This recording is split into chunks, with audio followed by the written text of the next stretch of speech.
আসসালামু আলাইকুম। Vector with animation সিরিজের লেকচার 3তে আমরা ভেক্টরের যোগ বিয়োগ শিখব।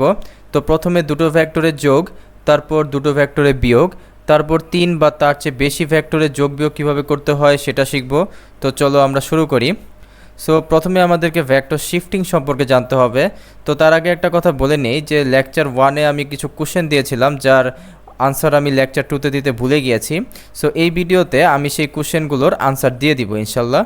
তো চলো শুরু করি। আচ্ছা, তো ভেক্টরের যোগ বিয়োগ শেখার আগে আমাদেরকে ভেক্টর শিফটিং সম্পর্কে জানতে হবে।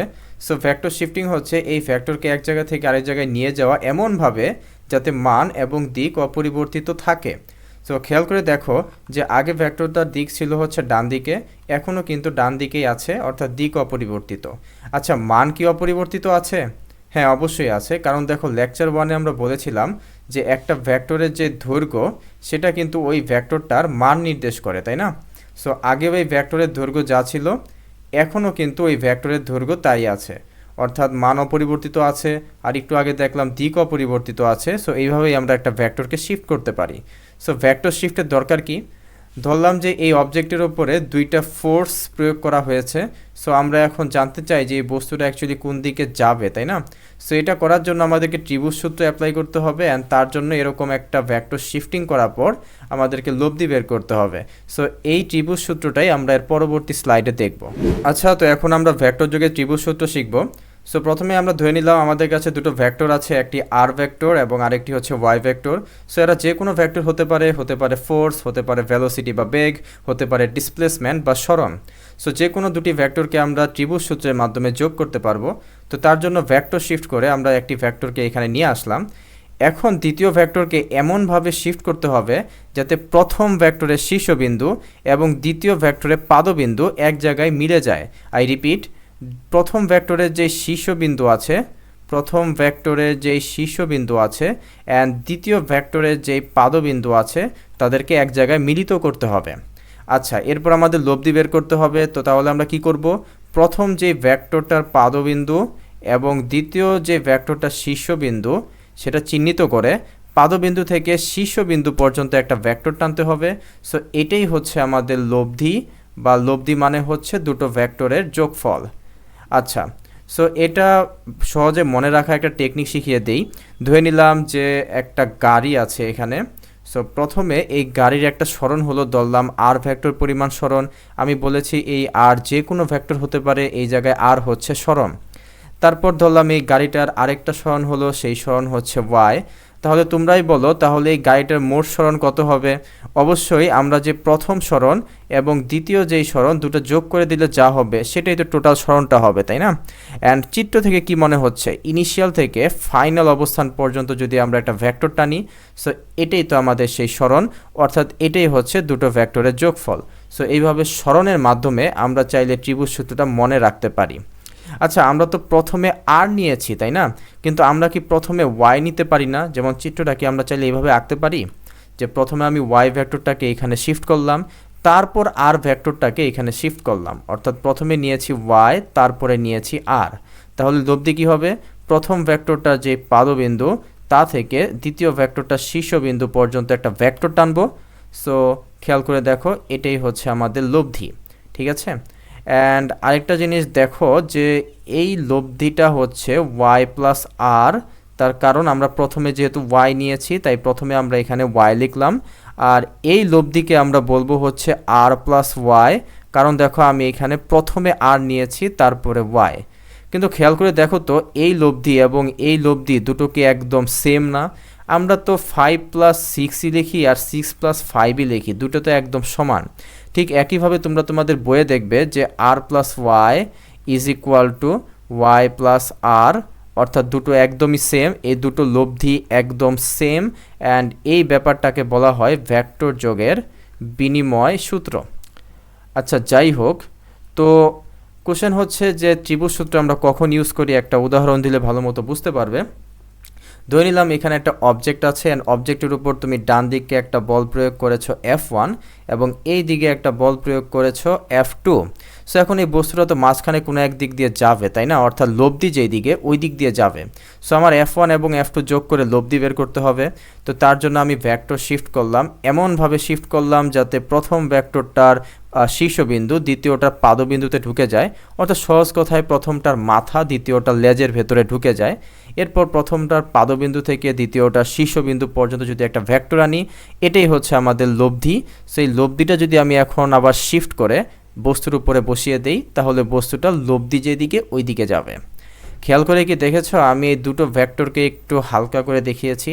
তার কারণ হচ্ছে যখন আমরা লব্ধি ইউজ করব তখন তো আর এই দুটো ভেক্টর থাকবে না, তাই না? সো এখন এই বস্তুটা জাস্ট লব্ধিটাকে ফিল করছে, দুটো ভেক্টরের যোগফল বা লব্ধিটাকে ফিল করছে, তাই এখন সে জাস্ট ওই বরাবর যাবে। তো এখন আমরা দুটি ভেক্টরের বিয়োগ শিখব। তো আমাদের আবারও এরকম দুটি ভেক্টর দেওয়া আছে, তো এদেরকে এখন এমনভাবে ভেক্টর শিফট করতে হবে যাতে দুটি ভেক্টরের যেই পাদবিন্দু এক জায়গায় মিলিত হয়ে যায়, অর্থাৎ আগের থেকে একটু ডিফারেন্ট। আচ্ছা ঠিক আছে, এই কাজটা আমি একটু আরেকবার করি, কারণ আমি তো এখন দুই রকম বিয়োগ করতে পারি, তাই না? আমি চাইলে আর ভেক্টর থেকে ওয়াই ভেক্টর বিয়োগ করতে পারি, অথবা আমি চাইলে ওয়াই থেকে আর ভেক্টর বিয়োগ করতে পারি, অ্যান্ড রেজাল্ট আমি দুই রকম পাবো। এই জায়গাটা একটু মন দিয়ে খেয়াল করার অনুরোধ রইল। তুমি যে জিনিসটা বিয়োগ দিবে তার শীর্ষবিন্দু থেকে অপর ভেক্টরটার শীর্ষবিন্দুর দিকে একটা ভেক্টর টানবে। সো এটাই হচ্ছে আর মাইনাস ওয়াই। যারা আগেরটি বোঝো না তারা এটা দেখো, যেই ভেক্টরটা তুমি বিয়োগ করবে তার শীর্ষবিন্দু থেকে অপর ভেক্টরটার শীর্ষবিন্দুতে তুমি একটা ভেক্টর টানবে, আর এটাই হচ্ছে ওয়াই মাইনাস আর। সো এইভাবে তুমি দুটি ভেক্টরে বিয়োগ করতে পারবে। তুমি চাইলে কিন্তু আরেকভাবেও বিয়োগ করতে পারো, তুমি যোগ করার মাধ্যমেও তুমি চাইলে বিয়োগ করতে পারবে।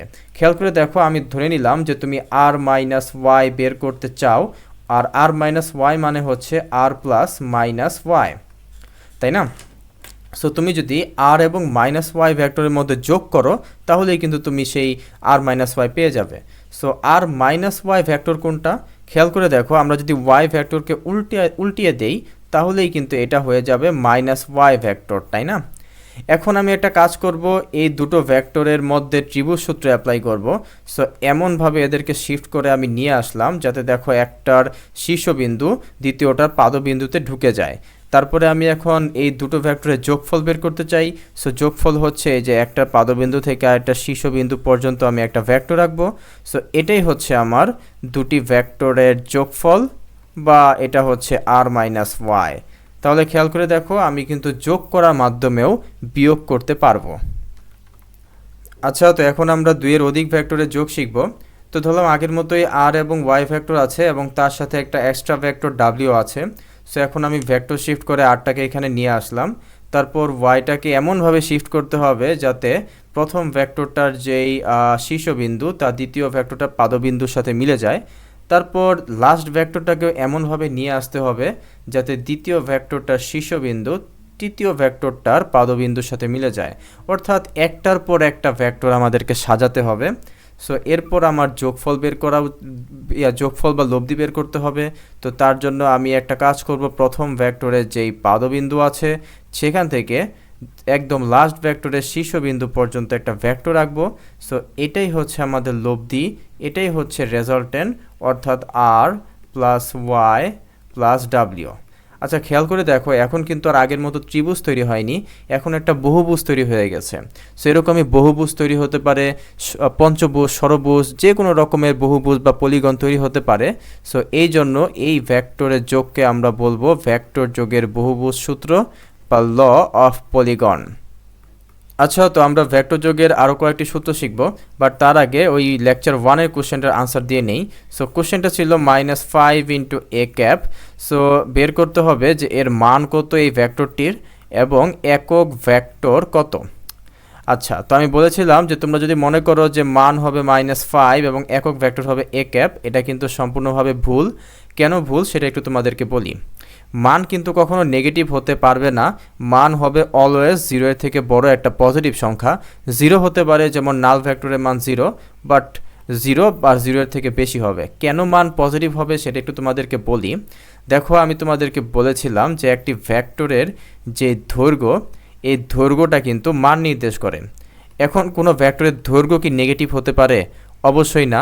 আর দৈর্ঘ্য যদি নেগেটিভ না হয় তাহলে মানও নেগেটিভ হবে না। দৈর্ঘ্য যেহেতু পজিটিভ তাই মানও পজিটিভ। দৈর্ঘ্য 0 হতে পারে, সো মানও কিন্তু 0 হতে পারে। সো মান 0 বা 0 এর থেকে বড় একটা সংখ্যা। তার মানে বুঝতেই পারছো যে মান কিন্তু -5 হবে না। তাহলে কি করা যায়? তাহলে মান যেহেতু পজিটিভ একটা সংখ্যা তাহলে 5টাকে আমরা এখানে লিখি, আর বাকি যে -a ক্যাপ আছে সেটাকে আমরা এই জায়গায় লিখি। সো মান হচ্ছে 5 এবং একক ভেক্টর হচ্ছে a ক্যাপ। তো আমরা ধরে নিলাম যে কোনো একটা একক ভেক্টর হচ্ছে a ক্যাপ এই বরাবর, যার মান হচ্ছে 1। তোমরা তো সবাই জানো যে একক ভেক্টরের মান হচ্ছে 1। তাহলে -a ক্যাপ কোন দিকে হবে? এই তো তার বিপরীত দিকে হবে -a ক্যাপ। তাহলে -5a ক্যাপ কোন দিকে হবে? 5 গুণ এই যে এটা হচ্ছে -5 into a cap. So I hope তোমরা কোশ্চেনের আনসার পেয়ে গেছো। আচ্ছা, তো এই পর্বে তোমাদের আরেকটা কোশ্চেন দিয়ে দিই। ধরে নিলাম যে একজন লোক এই অবস্থান থেকে ডান দিকে গেল S1, তাহলে তার সরণ হয়েছে ডান দিকে S1 ভেক্টর। তারপর এই অবস্থান থেকে আবার সে আগের অবস্থানে ব্যাক করলো, সেই সরণটা হচ্ছে ধরলাম S2। তাহলে তার মোট সরণ কত হলো? তার মোট সরণ হয়েছে 0 ভেক্টর, তাই না? সো এখন কোশ্চেন হচ্ছে S ইজ ইকুয়াল টু আমরা কত লিখবো? আমরা কি S1 প্লাস S2 লিখবো, নাকি S ইজ ইকুয়াল টু আমরা S1 মাইনাস S2 লিখবো? সো তোমরা একটু চিন্তা করো, এটা অনেক ভাবার একটা বিষয়, তোমরা চিন্তা করো। সো এর আনসার আমি নেক্সট কোনো একটা ভিডিওতে দিয়ে দিব। আচ্ছা, তো এখন আমরা সংযোগ সূত্র বা অ্যাসোসিয়েটিভ ল দেখব। খেয়াল করে দেখো, এই হচ্ছে আমাদের সে আগে 3টা ভেক্টর। সো একে আমি একটু 2বার আঁকাই।